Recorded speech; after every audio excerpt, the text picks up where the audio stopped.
সুপ্রিয় দর্শক, আসসালামু আলাইকুম। আমরা যাইতেছি শ্রাদ্ধ খাওয়ার জন্য রওনা দিতে। জহুরের নামাজ পড়ার পরেই মানুষের একটি দল নামে, তাদের সাথে আমরা রওনা দিই। শ্রাদ্ধ মানে 40। জানেন যে একটা মানুষ মারা গেলে তার 40 দিন পর তিনি 3 দিন আগে মারা যান। মারা যাওয়ার পরবর্তীতে এখানে খানার একটা আয়োজন করা হয়। সেখানে আমরা মোটামুটি উপস্থিত ছিলাম সবাইকে নিয়ে।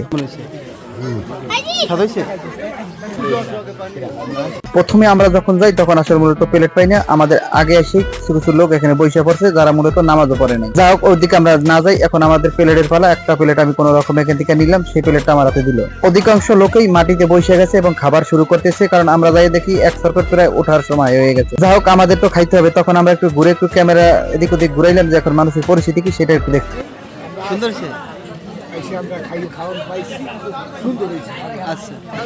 খিচুড়িটা বড় টেস্ট ছিল, যেখানে গরুর মাংস দিয়ে রান্না হয়েছে। প্রথম সরকটে মুরব্বীরা কম হলেও এখানে বসে পড়ছে অধিকাংশ ছোট ছোট বাচ্চাগুলো। তারপর আমরা একটু ড্যাগের কাছে যাই। ড্যাগে দেখতেছি পর্যাপ্ত পরিমাণের খাবার রয়েছে, কারণ এখানে খাবার টান পড়ার মতো কোনো আশঙ্কা দেখতেছি। প্রতিজনকেই শৃঙ্খলা ভাবে দিতেছে, যে আসতেছে তাকেই খাবার দিতেছে। এখানে খাবারের কোনো টান কোনো জায়গায় পড়ারও সম্ভাবনা নাই। এলাকারও ভাই বেরাদারও বসে গেছে এক সিরিয়াল দিয়ে, কারণ প্রত্যেকটা লোকেই খাবারের জন্য এখন ব্যস্ত। দুপুর 1টা বাজে। মূলত 40টা সেরকম ভাবে আর এখন আর পালন করা হয় না, কারণ এখানে হুজুরদের অনেকে মশলা মশলার কারণে অনেক সময় এটা পালন করা হইতেছে না। তারপর এখান থেকে অনেক লোকজন আসে, ভাই বেরাদার আছে, তারাও বসে গেল। তার পরবর্তীতে আমাদেরও ভাই বেরাদার আছে, তারাও বসে গেল। আমার পেটের ভিতর দিয়ে ইন্দুর দৌড়াইতেছে, কারণ আবার প্রচুর খিদা লাগতেছে তাদের খাবার দেখে। আমি বসতে হইবে আমার, এখন বুঝতে পারছি। তখন আমি আর লেট করলাম না, কারণ আমি বসে বললাম, মোবাইল একজনের হাতে দিলাম যে ভাই দেখো তুমি একটু ভিডিও করো, আমি এখন খাই। খাবারটা প্রচুর ভালো হলো। মূলত গরমের কারণে একটু ভোগান্তিতে পড়তে হয়, কারণ এটা ফুয়াই খাইতে গেলে একটু সময় লাগতেছে। ধরো আজকে প্রচন্ড রোদ এবং গরম, সেই গরমের আবহাওয়া কিছুটা ছাওয়ার ভিতরে বসলেও কিছুটা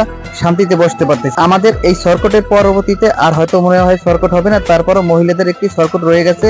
তবে মহিলাদের খাওয়ানো বাড়ির ভিতরে একটি ব্যবস্থা করা হয়েছে, সেখানে মূলত মহিলাদের এখন খাওয়ানো হবে।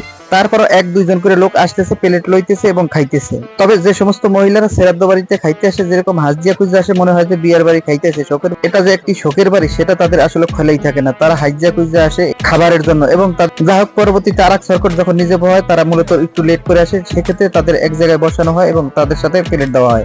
আমাদের গ্রাম দিয়ে প্রতিটা বাড়ি করে আসে যে তোমাদের সবারই দেওয়া, সেই উপলক্ষে আমরা এখানে মূলত আসি।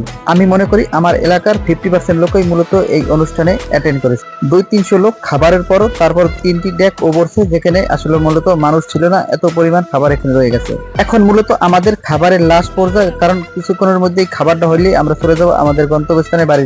রিকোয়েস্ট থাকবে আমাদের ভিডিও আপনাদের কেমন লাগে এবং আপনারা কোন কোন জায়গা থেকে আমার ভিডিওটা দেখেন কমেন্ট বক্সে অবশ্যই জানাবেন। যারা মূলত ইউটিউবে থেকে দেখেন অবশ্যই সাবস্ক্রাইব করবেন, আর যারা পেজে থেকে দেখেন অবশ্যই ফলো দিয়ে রাখবেন। যারা ফলো এবং সাবস্ক্রাইব করছেন সবাইকে ধন্যবাদ। অবশ্যই আমাদের এই ভিডিও দেখতে থাকেন, কারণ আমাদের ভিডিও আপনাদের কেমন লাগে সেটাও মতামত প্রকাশ। এখন আমাদের খাবারের লাস্ট পর্যায়ে, আমরা এখন বাড়ির দিকে রওনা দিচ্ছি। এখানে বিপরীত ভাবে আরেকজনের খিচুড়ি নিয়ে যাইতেছে, যখন আমাদের সামনে পরে দৌড় দেয়।